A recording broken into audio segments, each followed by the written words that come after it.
Hello everyone, and this is BioPhoenix here, and today we're going to be taking a look at a game on a console that I haven't covered anything on, and that is the PC FX, which is the next PC Engine console, aka the TurboGrafx 16, which was only in Japan, and sadly it was not nearly as successful as the PC Engine because that console was great.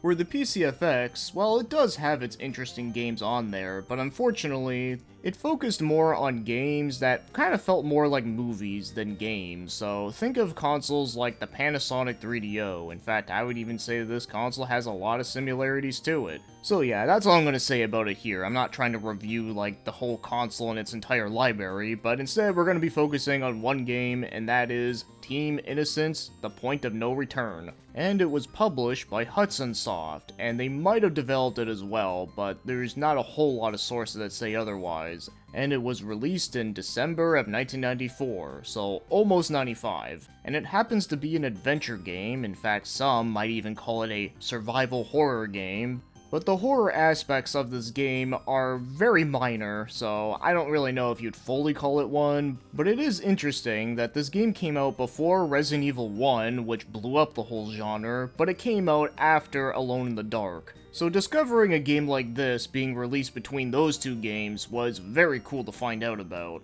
and thankfully I can say that this game was indeed fan-translated. And one of the main guys behind it was Derek Pascarella. So I'm really thankful to him and everyone else who helped put this translation patch together. So without further ado, let's talk about the game's story. So this game has three main characters, being Saki, Lilith, and Ariel, and they all work for an intergalactic police force taking on many different missions. For an example, the first one you do in this game is that you have to repair a satellite. But as it goes on, it then goes to these three girls trying to figure out what exactly is the deal with their origin, as these three girls were created rather than being born normally. And that's pretty much the gist of this game's story. And I will mention a couple extra things about it later, but for now, let's get moving on and start talking about the gameplay. So there are three missions in the game, and they all take place on different space stations. And Saki is the main one that you're playing as. You just gotta run around all these different space stations and collect items and find key cards. But unlike most games of this style, there's not much puzzles in this game, and the ones that could qualify as one, well, it barely does. So most of the time, it's all about having the right items or the right key cards to try to get through certain doors or try to get through certain events to progress. So don't worry, this game doesn't make you do some sort of water puzzle where you gotta raise the water levels or some bullshit. And the game does have combat in it, so it's not a game where you're just constantly running away from everything. But encountering enemies are very few and far between. And that's pretty much the most I can say about the basics for gameplay. Well, I guess there's the score for the very few people that care about that. And that's how you know this is a very early adventure game when it actually keeps track of the score. I remember two games I grew up playing, being Hugo's House of Horror and its sequels, and also Mix Up Mother Goose, were other adventure games that kept track of score whenever you did something. So anyways, now let's get moving on and talk about the game's controls. And the controls in this game are very much a product of its time. So the movement in this game is tank controls. So that alone is going to be very polarizing for a lot of people. But as for myself, like I've said a bunch of times, for games in this style, I don't mind them at all. I'm actually perfectly okay with them. Because thankfully, this game does not throw out a whole ass obstacle course with disappearing blocks from Mega Man. Could you imagine them trying to make you do that shit with tank controls? Yeah, it'd be ridiculous. But I should mention that this game does have a jump button, but it's only really used for one part, which is a hole in the ground where if you fall in, it takes you to the bottom floor, then you gotta get back up by using the elevator. But don't worry, it's really not that hard, and there's no stress about it either. But yeah, the tank control movement of this game, I don't mind it for what it is, but I do understand that yeah, it's not gonna be for everyone. But if there is one thing that is pretty awkward to get used to in this game, is the combat. Now, like I said, there's not a lot of action in this game, but the few parts where there is action, the attacking in this game feels really weird. So firstly, you can use three different types of attacks: kicks, punch, and shoot. And the kicks in this game are so much better than the punches. I always feel like with the kicks, I hit my enemies most of the time. And the shooting in this game does work very similar to Resident Evil, but whenever you shoot something, you don't see the bullet fly across, so sometimes it's hard to tell if you hit the enemy or not. So yeah, the combat in this game, I don't think it's super great, but you do have to go into it understanding that this is a pretty early game of its genre.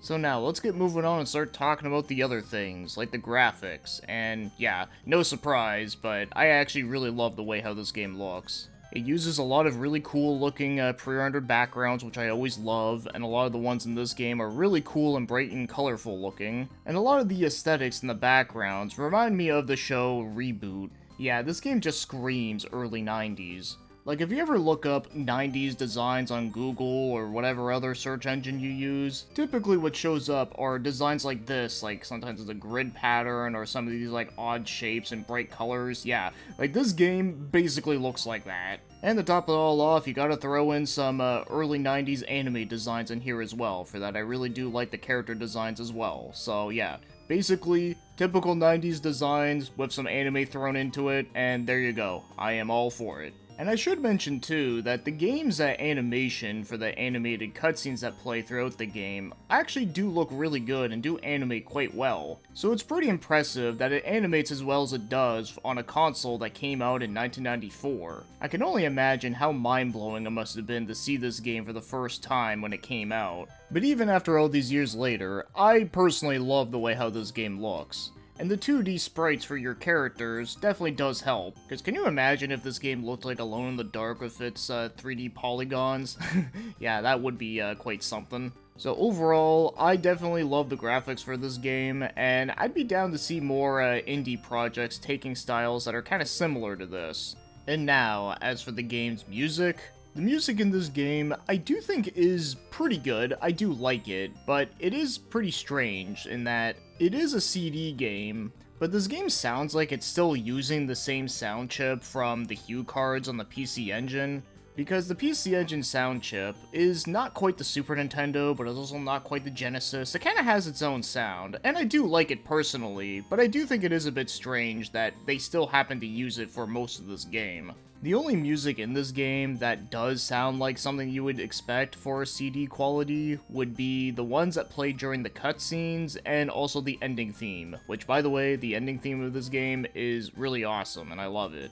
But yeah, it is a bit strange that this game does not have much Redbook audio, which the PC Engine CD add-on was like amazing at. But even without all that though, I still think it's a pretty good solid OST. It has a lot of tracks that sound very mysterious sounding, and I also really love the music that plays whenever you're about to finish a mission and return back into your spaceship. That song is just really catchy. And the song that plays whenever you're in combat almost sounds like something you would hear in Splatterhouse. So that's pretty cool. But yeah, overall, I do think this OST is pretty good. I do like it, but I do think if this game was fully Redbook audio though, yeah, I think it could have been like really amazing. Now as for the game's voice acting, and yes, this game has quite a bit of voice acting in it, and while I can't say much about the overall quality of it, I have recognized the 3 characters from other things. So Saki was voiced by Tomoko Maro, and her most well-known role was in the Dragon Ball Z movie BoJack Unbound. She was Zenga, and Lilith was voiced by Yumi Nakatani,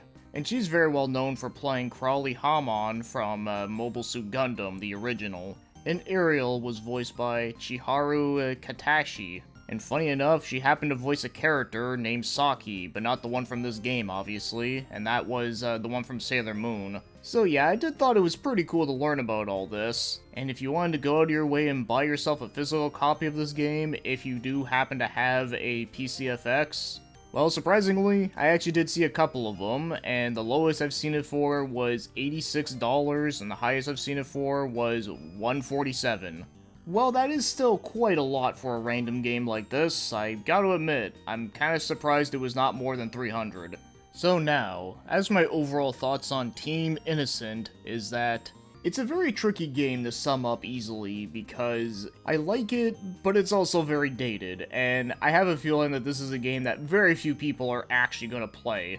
And it's not because the game is bad, it's because this game, well, like I said, like, it is very much a product of its time. It's very short, I managed to beat it in like 4 hours, and I'm pretty sure you could probably beat it way faster than that. And the game really doesn't have much content or replay value. And just like I keep saying, this game came out before Resident Evil 1 and after Alone in the Dark, so it really does feel like a weird in-between of those two kind of games. And as for the story in this game, I think it's just kinda alright. I mean, it does have its, like, cute, amusing moments with the characters, but outside of that, it's a very basic sci-fi plot. But one interesting detail that I will give them credit for was that there is one enemy in this game that actually has a pretty interesting power where it can project illusions in front of you, which, yeah, it may not be the most unique thing ever, but I just thought it was pretty cool that there was an enemy like that in this game. But yeah, the story itself, it's fine. The one weird thing I should mention is that during the final mission of the game, and yeah, like I said earlier, there's only 3 in the whole game, it has a time limit, but they give you 4 hours to beat that one mission. It's like, damn, that's longer than the whole game itself. Not that I'm complaining about that though, because I have to say, that is very generous of them to give you 4 hours to beat a mission. Like, there's almost no way you would ever die from running out of time unless you just happen to leave the game on unpaused. But yeah, I just really wanted to mention that because I just thought it was really funny. So with all this said though, I will say that the people that will get the most enjoyment out of this game are the ones that really love this genre and want to experience all the older titles and see like how everything evolved to what we know today. And I'm like that too, where I do get some enjoyment from checking out games that are part of the genres that I really love, but they're from, like, you know, an earlier time, before the ones that we all know and love. So those are going to be the people that I would recommend this game to, or at the very least, give it a try. So yeah, I personally do kinda like the game, but I wouldn't say it's a masterpiece or anything, and well, not like I went into this game expecting it to be a masterpiece, but you know, it's just one of those games that just had a really interesting look to it, and just knowing the fact that it got released so early was just so fascinating to me. And that's the thing, the game is more fascinating than, you know, amazing, and that's fine. But I will say though, I do think it is going to be a lot easier to get someone to play Team Innocent than Alone in the Dark. And I'm not just talking about the graphics, like even the gameplay, I do think this game is much more smoother to navigate. So yeah, the game is more of an interesting history piece to look at, and it does have some charms that does make it somewhat memorable.